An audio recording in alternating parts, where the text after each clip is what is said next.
اعوذ باللہ من الشیطان الرجیم بسم اللہ الرحمن الرحیم نحمده ونستعینه ونستهدیه ونتوکل علیہ الصلاۃ والسلام علی سید الانبیاء والمرسلین ابی القاسم محمد اللہم صلی علی محمد وآل محمد وعجل فرجہ وعلی آلہ الطیبین الطاہرین المعصومین سیما بقیت اللہ العظم فی الارضین ولعنت اللہ علی اعدائهم اجمعین اما بعد بسم اللہ الرحمن الرحیم ولا تحسبن الذین قتلوا فی سبیل اللہ امواتا بل احیاء عند ربهم یرزقون صلوات بر محمد و آل محمد اللہم صلی علی محمد و آل محمد وعجل فرجہم۔ یہ مجلس سجائی گئی ہے، یہ پروگرام اور اہتمام کیا گیا ان دوستوں کی طرف سے۔ خداوند عظیم ان کی توفیقات میں اضافہ فرمائے، اور جس عظیم مقصد کے لیے، شہداء کی یاد کے لیے، یہ در حقیقت ہماری طرف سے ایک اظہار تشکر ہے ان افراد کے لیے جنہوں نے ایک عظیم مقصد کے لیے اپنی جانوں کا نذرانہ پیش کیا بارگاہ خدا میں۔ خداوند عظیم نے قرآن کریم میں 2-3 تعبیریں ان شہداء کے لیے ذکر کی ہیں۔ ایک اس آیت میں ارشاد فرمایا عند ربہم یرزقون، کہ یہ عظمت کے اس مقام پر فائز ہوئے کہ خداوند عظیم کے ہاں انہیں رزق دیا جاتا ہے۔ اور دوسری اس کے مشابہ آیت ہے ولا تقولوا لمن یقتل فی سبیل اللہ اموات بل احیاء ولکن لا تشعرون، کہ آپ جو مقتول ہیں راہ خدا میں انہیں مردہ مت کہیں، یہ زندہ ہے اور تمہیں ان کی حیات کا شعور نہیں ہے۔ یعنی وہ حیات کی ایک عظمت عظیم ترین منزل پہ پہنچے ہیں کہ جس کو ہم ادراک نہیں کر سکتے، اور رزق بھی انہیں خداوند عظیم اپنے ہاں سے ادا کرتا ہے۔ یہ 2 خصوصیتیں شہداء کے لیے ان آیتوں میں ذکر کی گئی ہیں۔ خدا نے یہ خوش قسمتی ہے کہ شہادت کا مرتبہ کسی کے لیے لکھ دیا ہو اور اس کا نتیجہ پوری قوم کو اور مذہب کو، اسلام کو اور دین کو تقویت کی صورت میں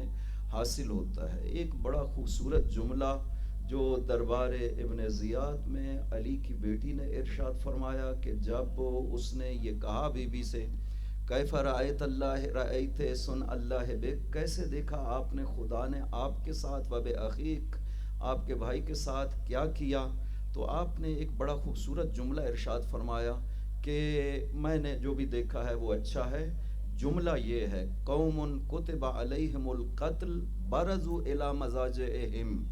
یہ خداوند عظیم نے ان کے لیے شہادت لکھی تھی اور وہ پورے اختیار کے ساتھ اپنے مقتل کی طرف اپنے پاؤں پہ چل کے گئے ہیں، کسی نے انہیں مجبور نہیں کیا ہے۔ عظمت یہ ہے کہ شہید پوری معرفت کے ساتھ، پورے احساس و ادراک کے ساتھ اس راہ کو اختیار کرتا ہے اور اس موت کو اختیار کرتا ہے۔ یہی فرق ہے شہید شہادت کا باقی موتوں کے ساتھ، کہ باقی موت میں انسان کا اختیار شامل نہیں ہوتا ہے، لیکن شہادت کی موت میں شہید پورے احساس و ادراک کے ساتھ اپنے قدموں کے ساتھ اس موت کو اپنے لیے انتخاب کرتا ہے، جو ایک عالی اور عظیم ہدف کے لیے اپنی جان کو قربان کرتا ہے راہ خدا میں۔ خداوند عظیم اس کے نتیجے میں اس کو بہت زیادہ عظمتیں عطا کرتا ہے، اور طول تاریخ میں شہداء نے اپنے خون کے ذریعے سے خوب انہیں جو فائدہ ہوا ہے وہ تو ہے روایات میں، کہ آپ ابھی ایک روایت سن بھی رہے تھے کہ ہمارے چھٹے امام نے ارشاد فرمایا کہ ہر نیکی کے اوپر نیکی ہے، لیکن شہادت قتل فی سبیل اللہ حتی یقتل الرجل فی سبیل اللہ لیس فوقہ بر، اس سے بڑھ کر کے پھر اور کوئی نیکی کسی خیر کا تصور نہیں کیا جا سکتا۔ دوسرا مرحلہ ہے کہ ایک قطرہ خون جب شہید کا گرتا ہے اور زمین پر پہنچنے سے پہلے خدا اسے معاف کر دیتا ہے۔ وَلَن قُتِلْتُمْ فِي سَبِيلِ اللَّهِ وَمُتْتُمْ لَمَغْفِرَةٌ وَرَحْمَةٌ مِّنَ اللَّهِ لَمَغْفِرَةٌ مِّنَ اللَّهِ وَرَحْمَةٌ خَيْرٌ مِّمَّا يَجْمَعُونَ، یہ تو اس کی طرف سے مغفرت اور رحمت سب سے بہتر ہے جو وہ عطا کرتا ہے، لیکن اس کے خون سے جو قوم کو، ملت کو، اسلام کو اور دین کو فائدہ ہوتا ہے وہ ہمیشہ کے لیے دین کی حفاظت کا بندوبست کر جاتا ہے، اپنی جان کو راہ خدا میں پیش کر کے۔ انسان کے لیے اس سے بڑھ کے شرف کیا ہو سکتا ہے کہ انسان دین کے لیے اپنی جان کو قربان کر دے۔ موت تو ویسے بھی دنیا میں آ جاتی ہے، لیکن یہ انتخاب ایک ایسا انتخاب ہے جس کی نظیر دنیا میں نہیں ملتی. ہمارے یہ شہداء جن کا ذکر مقدس کیا جا رہا ہے، انہوں نے واقعاً اس دور میں تجدید دین اور حفاظت دین کا جس طرح سے بندوبست کیا ہے،